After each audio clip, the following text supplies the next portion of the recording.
Dallas versus Boston sa finals, sino nga ba ang mananalo? Paborito manalo ang Boston Celtics ngayong 2024 NBA Finals. Pero ibang-iba na nga ang laruan ng Mavs ngayong NBA Playoffs. Noong manalo ang Minnesota sa defending champion na Denver Nuggets, akala ng marami ay Minnesota na ang magcha-champion. Pero muntik na nga masweep ang Minnesota sa Dallas Mavericks.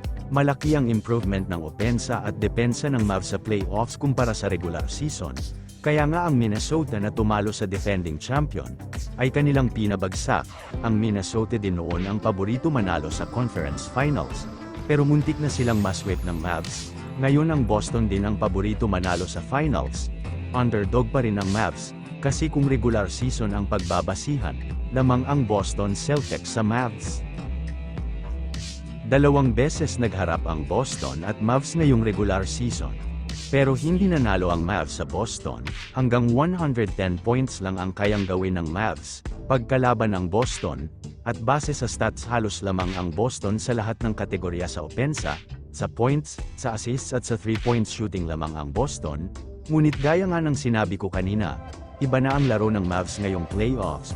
Tumaas na rin ang kanilang 3 points percentage, at pati sa depensa nag-improve na rin ang Mavs. Pero kung ako ang tatanungin, aabot ito sa Game 7 at mananalo ang Boston dito. Kayo mga Lods, kanino ba kayo? Mag-comment lang at pag-usapan natin.